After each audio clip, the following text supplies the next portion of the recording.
Hi folks, today we are going to start discussing Chapter 5, Part 1. Something to consider while going through this chapter is that Part 1 is a general overview of the structure of nucleic acids, transcription, and translation. What you will notice as we continue through this material in class is that we're going to get down into the weeds and discuss very specifics of each one of these processes. I highly recommend that you guys create a study guide in which you answer the questions at the end of each section of this lecture, which you'll come upon as we continue.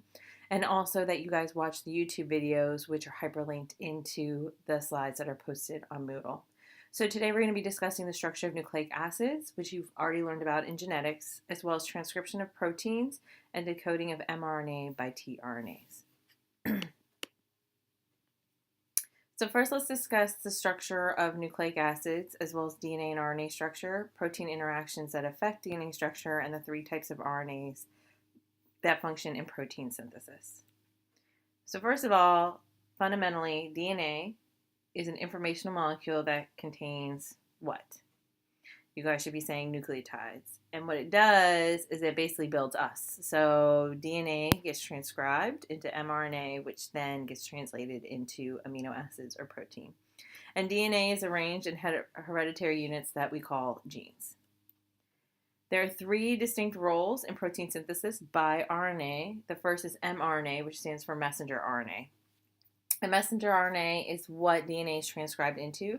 Then you have tRNA, or transfer RNA, and this RNA is what transfers amino acids to the ribosome to create that growing polypeptide chain during translation. And rRNA is the RNA that makes up the ribosome. So the DNA molecule consists of two complementary chains of nucleotides. Hopefully right now this is all a review for you. DNA contains two polynucleotide chains. And there are hydrogen bonds between the bases that hold these chains together. And these hydrogen bonds are extremely important because they are easily broken and formed again. So when we have to take those chains apart to transcribe the DNA or replicate it, those hydrogen bonds can be easily broken but also reformed immediately after.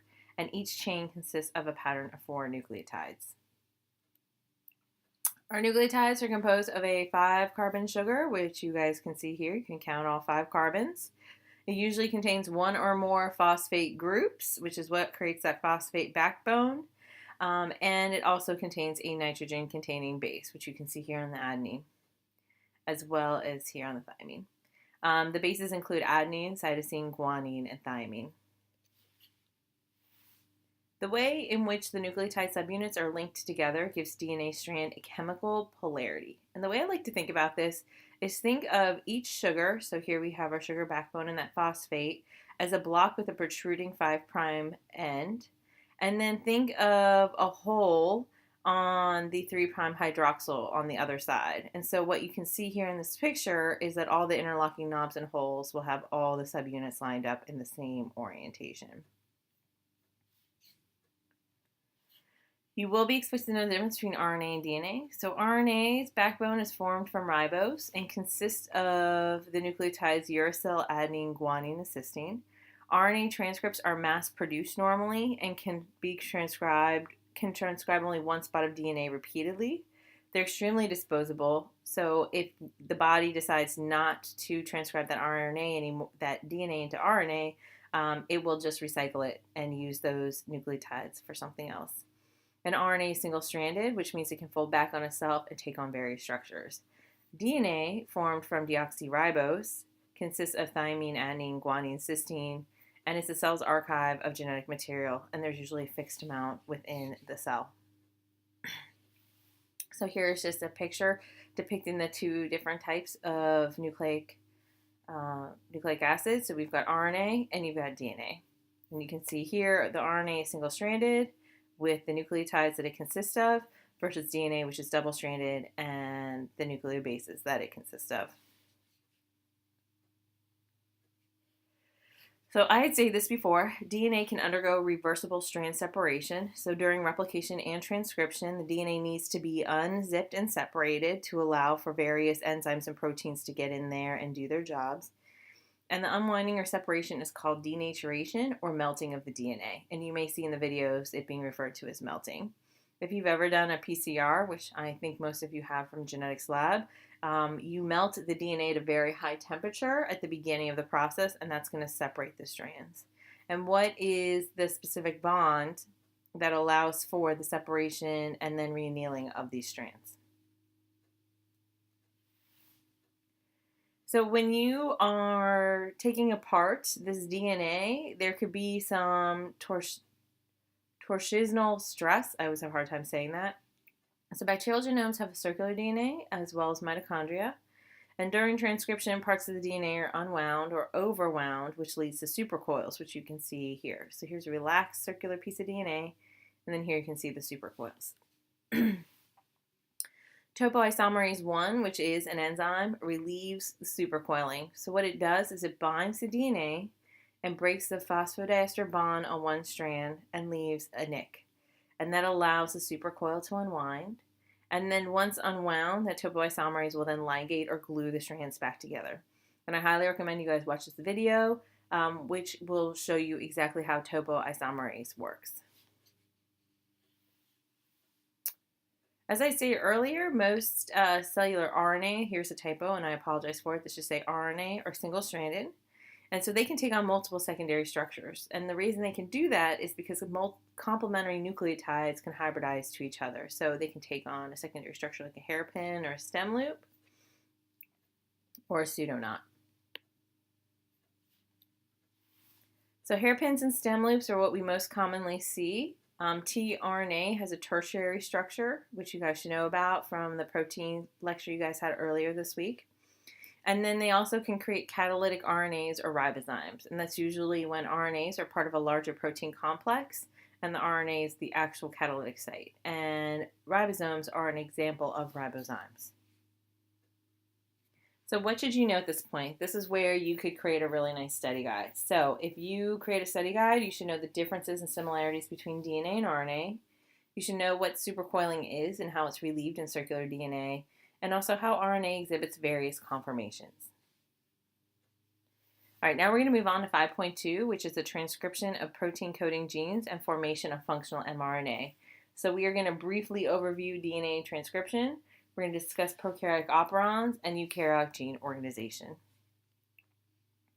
So first of all, you guys should all know what central dogma is. You learned about this in 155, 156, genetics, and so forth. So basically what central dogma is how does DNA become a protein? And basically the way it works is DNA would then be transcribed to mRNA, which then will be translated into a protein. And in the human body, a gene is a unit of DNA that contains the information to specify the synthesis of a polypeptide chain or protein or a functional RNA. So how does this happen? Well, the template DNA strand is transcribed into a complementary RNA chain by RNA polymerase. So if we pretend like this arrow is RNA polymerase, what you will see is that during transcription, the complementary ribonucleotide triphosphates or RNTP monomers are linked together. So these are your RNTPs, they're getting linked together. And what happens is RNA polymerase creates a nucleophilic attack by the 3' oxygen on a growing RNA chain. So you're going to have a nucleophilic attack on the oxygen. And what's going to happen is it's going to allow for the binding of the phosphate of an RNTP to be added. RNA molecules are always synthesized in a 5' to 3' direction. So what that means is mRNA, rRNA, and tRNA is made in the 5' to 3' direction. And that's because it's energetically favorable. So if the RNA polymerase is making mRNA in a 5' to 3' direction, then it must be reading the DNA in the opposite direction. And the alpha and beta phosphate bonds are replaced with low energy bonds, which is a phosphodiester bond. So again, like I said, it's very energetically favorable to go in the 5' to 3' direction. So you may see in future slides as well as on the exam and in homework how examples of RNA polymerization and transcription, and so you need to understand how to read it. So the region where RNA polymerase starts transcription is called +1, or the transcription start site. So here is where RNA polymerase will actually start making RNA. However, RNA polymerase will read a promoter, which consists of two different regions that it will recognize. The sigma factor, which is involved in bacterial transcription, recognizes a -35 and -10 region in the promoter. RNA polymerase always moves down a DNA strand in a 3' to 5' direction, and RNA is made in a 5' to 3' direction. So RNA polymerase reads the DNA anti-parallel. So again, this would be your promoter region. So your RNA polymerase is going to recognize very specific sequences upstream from the start site. And then if you're discussing downstream transcription, downstream of the transcription start site, that is everything past that +1. So there's 3 stages to transcription, and I expect you to know all 3. Transcription initiation is when RNA polymerase, with the help of initiation factors, which we will be discussing in very large detail later, binds to a specific sequence of double-stranded DNA called the promoter. RNA polymerase will then separate the DNA strands, making the bases of the DNA available to RNTPs. And then 12 to 14 base pairs of DNA are separated, allowing template to enter the active site of RNA polymerase, which is called the transcription bubble. And there's a picture on the next slide that I'm going to show you. Initiation is considered complete when 2 RNTPs are linked together by a phosphodiester bond. So here is a picture of initiation. So we have our RNA polymerase, which is this yellow Pac-Man thing here. And what it's going to do is it's going to bind to the promoter region of the DNA. Once bound, the polymerase is going to melt or separate the DNA near the transcription start site, forming a transcription bubble or open complex. And then what's going to happen is that polymerase is going to catalyze the phosphodiester linkage between 2 initial RNTPs, which you can see here. The second stage of transcription is the elongation phase. This is when the RNA polymerase will disassociate from the promoter region of DNA and initiation factors. And this is when you're going to have specific transcription factors in eukaryotes. RNA polymerase is going to continue traveling down the DNA, opening in front of the region to be transcribed, and upstream regions will automatically reassociate because what kind of bonds are going to reform between the nucleotides? Hopefully you said hydrogen bonds. So here we go. We're talking about the elongation stage. So 1 RNTP is added by the polymerase in the 3' to 5. So this is wrong. The polymerase is going to advance in the 3' to 5' direction. The RNTPs are going to be added in the 5' to 3' direction. So about 8 RNTPs remain base paired to DNA at any one point. So you can see here, you see the right strand of RNA and it's base paired with the DNA. And the RNA-DNA-RNA polymerase is called an elongation complex. And this is extraordinarily stable. So whatever is happening in the cell, this complex becomes extraordinarily stable. So it will not just like jump off the DNA. And the final stage is termination. So the final stage in RNA synthesis is when the RNA molecule is released from RNA polymerase, which you can see here in the red, and RNA polymerase releases the template DNA. Here is a terrific video that basically sums up the 3 stages of transcription. And again, we're going to go into much greater detail about how transcription factors are involved in initiation, elongation, and termination. So here's the structure of RNA polymerase. And what you can see is that the DNA is going to enter from one slot and leave on the other end. And during that time, here's the catalytic region where the RNA strain is going to be formed. What's interesting is that eukaryotes and prokaryotes have different RNA polymerases, and that's why antibiotics can inhibit transcription in bacteria, but not in humans. An example of an antibiotic that does that is rifampin. Organization of genes in prokaryotes. I cannot believe there's a typo for that. In prokaryotes, genes are organized in operons, so genes encoding proteins of similar function are almost found near each other in the DNA of the bacteria. It usually has a single promoter and operates as a unit. RNA polymerase binds to the promoter and all genes in the operon are transcribed at once, and as soon as transcription begins, translation follows concurrently, and this results in coordinated expression of genes. So here we have the tryptophan operon, which I'm sure you learned about in genetics. So if we start with RNA polymerase here at gene E, then all genes from E to A are going to be transcribed and immediately translated afterwards. Now this is going to be very different from eukaryotes because in prokaryotes, this is all occurring in the cytoplasm of the bacteria. However, in eukaryotes, genes that encode proteins that function together are rarely found near one another. They're usually actually found very far away. And each gene is transcribed from its own promoter. So there's not one single promoter that's going to transcribe a bunch of genes like we see in bacteria. Also, exons and introns are transcribed together, and mRNA must be processed before translated.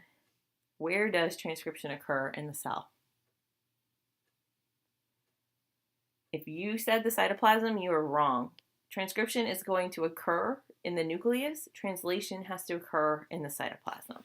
So here we have a couple different genes. They each have their own promoters indicated by the pink arrows, and they each will be transcribed into separate mRNAs. Then that mRNA must be processed, leave the nucleus, and find a ribosome outside in the cytoplasm where the transcript will then be translated into a protein. So it's a much different process. Like I said before, eukaryotic precursor mRNAs must be processed to form functional mRNAs. So once transcribed, that mRNA is actually called a pre-mRNA until it is processed. An mRNA is then, once processed, transported to the cytoplasm to be translated. So transcriptions and translation do not occur concurrently like you see in bacteria. The three modifications that must occur for mature mRNA is the 5' cap, the 3' poly A tail, and RNA splicing. Now, there's a good way for me to remember this. When I was really little, we lived up north, and my mom would always tell me to put on a hat and wash my tail before I went to school. So the way I remember this is mRNA cannot leave the nucleus unless it's wearing its 5' cap, it has a poly A tail, and all its introns are removed. And this is a great review video of the three modifications. And we're going to go into great depth about how these modifications occur later on in lecture. So the first, the 5' methyl cap. As soon as the RNA chain emerges from the RNA polymerase, that 5' methyl cap is going to be added. And there's reasons for this, and I expect you guys to know these reasons for your exam. First, that cap is going to protect mRNA from enzymatic degradation. If your cell, if your nucleus sees that mRNA has a 5' cap and a poly A tail, it will not destroy it. However, if there is no 5' cap and no poly A tail, then there are enzymes that are just floating around the nucleus ready to chew up that mRNA. And the reason for that is because during viral infections, if a virus infects the nucleus with its RNA, the nucleus, if it doesn't see that 5' cap and poly A tail, will then destroy it. So it's like a really cool enzymatic immunology within the cell's nucleus. The cap is also absolutely necessary for export from the nucleus to the cytoplasm. So for mRNA to leave the nucleus and get out to the cytoplasm to find a ribosome, it must have a cap.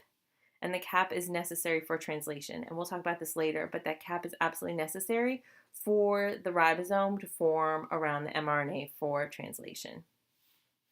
So please know that mRNA needs a 5' cap, and that cap occurs as soon as the mRNA emerges and is important for the export of that mRNA out of the nucleus for translation, as well as for translation itself. The second modification that occurs is the 3' poly A tail. So what happens is cleavage of the 3' end involves an endonuclease, and then a string of adenyl acid residues is added by poly A polymerase. What's cool about poly A polymerase is that it carries its own template. So it does not require a template because it has one within the enzyme itself. And about 100 to 250 bases are added at that poly A tail. Now, poly A tail is extremely important because it's going to stabilize the mRNA. It's going to prevent its degradation. The poly A tail is also extremely important for the transport out of the nucleus and for translation initiation. So mRNA would never leave the nucleus if it doesn't have that 5' cap and that 3' tail. And it will never get translated unless it has that cap and tail as well. And finally, we have RNA splicing. This is going to be the removal of introns and stitching back together of exons. And what happens is the introns are looped out of the transcript and cleaved, And these parts that are not translated are called the untranslated regions, or UTR. And so here's just a picture of the looping. And again, we will go into great depth about how each one of these processes occurs in future lectures. What's interesting is that alternative splicing increases the number of proteins expressed from one gene. This is incredibly important in immunology. So if you do take immunology with Dr. Nathaniel, he will discuss alternative splicing when discussing various complexes. The vast majority of eukaryotic genes contains multiple introns, and alternative splicing can result in different proteins. For example, in fibronectin, there are over 20 different isoforms of fibronectin that can be expressed in the body due to alternative splicing. And this is just a pictorial demonstration of that alternative splicing. And again, here we go again with these are all the different types of fibronectin genes, and then based on the alternative splicing, the fibronectin that is expressed in fibroblasts is going to be different from that in hepatocytes or in the liver. So what should you know at this point? You should absolutely know the different stages of transcription. You should know how eukaryotes and prokaryotes organize their genomes. You should know the differences in mRNA processing between eukaryotes and prokaryotes. And also you should know why we do alternative splicing. I didn't discuss the cons, so you don't have to worry about that. Now we're going to be discussing the DNA RNA codon triplet code, the coding system, and the tRNA structure and function. So DNA stores information for protein synthesis, and mRNA conveys the instructions encoded in the DNA. And translation is the process of nucleotide template of mRNA used to join amino acids in the correct order. And translation, like I said, occurs in the cytoplasm of the cell versus transcription, which occurs in the nucleus of the cell. So I had mentioned this before. There are three types of RNA molecules. You have mRNA, which carries the genetic information from DNA in a linear form and reads in sets of threes or codons. And here's a picture of mRNA. You have tRNA, which is going to decode the mRNA and identify the correct amino acid of each codon and consists of an anticodon. And then you have an rRNA, and that associates with protein to form a ribosome and catalyzes the assembly of polypeptide chains. Remember I mentioned ribozymes? Basically that rRNA is the catalytic site of the ribosome. So here we have a ribosome, we have our tRNA, and then we have our mRNA, and here we have your growing polypeptide chain. mRNA carries information from DNA and codons. I apologize again for the typo. The genetic code is a triplet code of codons. 61 codes specify an amino acid, different amino acids. 3 codes specify a stop codon. All polypeptide chains must start with a methionine with a formal group linked to its amino group. So almost always a methionine is going to start every single transcript, and methionine is AUG. And I expect you guys to know that methionine is AUG. I do not expect you guys to memorize the genetic code. You do not need to memorize codons to amino acids, but you do need to know a methionine is always the start, which is AUG, and I do expect you guys to know the stop codons as well. So stop codons do not specify an amino acid, and they are UAA, UGA, and UAG. And when added, it marks the carboxyl end of the polypeptide and the end of synthesis. So please know AUG is the start codon, and please know these 3 stop codons for your exam. From start codon to stop codon is called a reading frame. Some mRNAs can be translated 3 different ways depending on where the start codon is found. And so here's an example of 3 different reading frames. The folded structure of tRNA promotes its decoding functions. So translation, aka decoding, requires tRNA, and it also requires another enzyme called amino acyl tRNA synthetase. Please know about amino acyl tRNA synthetase. tRNA must become chemically linked to the correct amino acid, and the enzyme that does that is that amino acyl tRNA synthetase. Once tRNA is chemically linked to its correct amino acid, it is called a charged tRNA. So here is a picture. What you see here is the plump orange thing is the amino acyl tRNA synthetase, and it is going to carry the correct amino acid for the specific tRNA. And I highly, highly recommend that you watch this video. It is a terrific video that shows you exactly how amino acyl tRNA synthetase puts on the correct amino acid to the correct tRNA. So if you have 61 different amino acids, how many different tRNAs do you have? You obviously have to have 61. So amino acids become activated when covalently linked to tRNAs. There are 20 amino acyl tRNA synthetases. Sorry about that. Each recognizes a different amino acid. And what they do is they bind the amino acid to tRNA, and this requires ATP. So this requires power to create this binding. So once amino acid is linked to the tRNA by a high energy bond, it is considered an activated amino acid. So here we have our amino acyl tRNA synthetase. It's going to bind to the amino acid. It's going to use ATP to bind it to the correct tRNA. If a mistake is made, amino acyl tRNA synthetase is a self-correcting enzyme, which is pretty awesome. The 3' end is the acceptor loop where the specific amino acid is going to attach to the tRNA, and then there's an anticodon reading region where the tRNA is going to align with the mRNA. So what you should know, how mRNAs code into polypeptides, how is mRNA read, and what does tRNA bind to its correct, how does tRNA bind to its correct amino acid? And like I said again, please watch the YouTube videos, which are linked to the lectures uploaded in Moodle. That is going to be it for us today. I will answer any questions in class on Tuesday, and we will continue on. I apologize for some of the mistakes in this lecture. Again, if you have any questions, please email me, or we will get it worked out in class on Tuesday. Thanks so much.